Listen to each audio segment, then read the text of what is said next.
Payment system নিয়ে আপনাদের খুব বড় প্রশ্ন থাকে, সবসময় এটা নিয়ে আগ্রহ থাকে, কারণ অ্যাকচুয়ালি আমরা যে অ্যাফিলিয়েট মার্কেটিংটা করছি সেটা পেমেন্টের জন্যই করছি। সবাই টাকার জন্যই কাজ করে, আপনিও টাকার জন্য এখানে কাজ করছেন। একটা জিনিস আপনাদেরকে বলে রাখা ভালো, আইএফএসি কর্তৃক সার্টিফাইড হচ্ছে আমাদের রকমের অ্যাফিলিয়েট প্রোগ্রামটি, যেখানে 100% হালাল সার্টিফাইড করা হয়েছে। তো আশা করছি পেমেন্ট নিয়ে, হালাল হারাম নিয়ে আপনাদের কোনো ধরনের সমস্যা থাকবে না এখানে। এবং পেমেন্ট সিস্টেমটা কিভাবে কাজ করে সেটা আপনাদেরকে বলে দিচ্ছি। পেমেন্ট সিস্টেমে আপনাকে সবচেয়ে বেশি লক্ষ্য রাখতে হবে একটি বিষয়, সেটা হচ্ছে স্টুডেন্ট বিকাশ অ্যাকাউন্টে অ্যাফিলিয়েট গ্রহণযোগ্য নয়। এটা আমরা একটু হাইলাইট করে বোল্ড করে বলতে চাই যে স্টুডেন্ট বিকাশ অ্যাকাউন্টে অ্যাফিলিয়েট পেমেন্ট গ্রহণযোগ্য নয়। অর্থাৎ আপনাদের অনেকেরই থাকে যারা আন্ডার এজ থাকেন, হয়তো বা আপনাদের ন্যাশনাল আইডি কার্ড হয়নি, আপনারা যেটা করেন যে আপনারা স্টুডেন্ট অ্যাকাউন্ট করেন বিকাশে, যেটা বিকাশে করা যায়। আপনি যদি আপনার স্টুডেন্ট অ্যাকাউন্ট আমাদের এখানে পেমেন্ট নাম্বার হিসেবে দেন, আপনার অ্যাফিলিয়েটেড পেমেন্ট যাবে না। সেটা ৳৫০ হোক বা ৳৫০০ হোক, সেটা কখনোই যাবে না।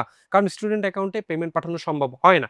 আমরা যেহেতু সেন্ড মানি করে থাকি। আচ্ছা, এখন এখানে আরেকটা জিনিস বলে দেওয়া ভালো যে এই ক্ষেত্রে আপনারা আপনাদের বাবা অথবা মা অথবা বোন যেই থাকুক, যার একটা নরমাল রেগুলার অ্যাকাউন্ট আছে বিকাশের বা নগদের, সেই অ্যাকাউন্টটি প্রোভাইড করবেন আমাদের প্রোফাইল ইনফরমেশনে গিয়ে। আরেকটি সতর্কবার্তা দিয়ে রাখছি, সেটা হচ্ছে ভুল বিকাশ নাম্বার বা ভুল নগদ নাম্বার বা যেই ধরনের পেমেন্ট নাম্বারে আপনি দেন না কেন, রকেটও দিতে পারেন, সেটা যদি ভুল হয় অথবা স্টুডেন্ট বিকাশ নম্বর হয়, তাহলে এইটার জন্য যদি আপনি পেমেন্ট না পান, সেখানে আমাদের কর্তৃপক্ষ দায়ী থাকবে না।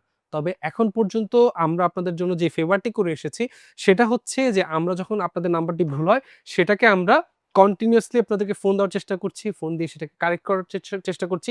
বাট ইন ফিউচার আশা করি সেটা বন্ধ হয়ে যাবে। তো আপনি এটা মাথায় রাখবেন যে আপনি কখনোই স্টুডেন্ট বিকাশ অ্যাকাউন্ট নাম্বার অথবা ভুল কোনো বিকাশ অ্যাকাউন্ট নাম্বার দিবেন না। ঠিক আছে? আমরা পরবর্তী জিনিসে চলে এসেছি, সেটা হচ্ছে অ্যাফিলিয়েট পেমেন্ট কয়বার করা হয়? অ্যাফিলিয়েট পেমেন্ট মাসে ২ বার করা হয়। কতবার করা হয়? ২ বার করা হয়। ২ বার বলতে মাসের ১ থেকে ১০ তারিখের মধ্যে একবার করা হবে এবং ২০ থেকে ৩০ তারিখের মধ্যে একবার করা হবে। কোনো কারণে সেটা ৫ থেকে ৭ দিনের এদিক-সেদিক হতে পারে। হয়তোবা ৫ থেকে ৭ দিন আগে আপনাদের পেমেন্ট করে দেওয়া হয়েছে, অথবা ৫ থেকে ৭ দিন পরে পেমেন্ট করে দেওয়া হবে। বাট মনে রাখবেন মাসে ২ বার পেমেন্ট করে দেওয়া হবে। আচ্ছা, এখানে আমরা একটা ডেট লিখে দিয়েছি অ্যাজাম্প করে যে ১০ থেকে ১৫ তারিখ একবার, ২৫ থেকে ৩০ তারিখ একবার। অ্যাফিলিয়েট অ্যাকাউন্টে কত টাকা থাকলে আপনি উইথড্র করতে পারবেন? মনে রাখবেন ৳৫০ জমা হলেই আপনি জাস্ট উইথড্র করতে পারবেন। কোনো সময় আমরা বিভিন্ন অফারের ক্ষেত্রে সেটা ৳৩০ ও করে দেই। সেটা আপনি আমাদের পেজ বা আমাদের যে গ্রুপগুলো আছে সেগুলো ফলো করলে আশা করি বুঝতে পারবেন।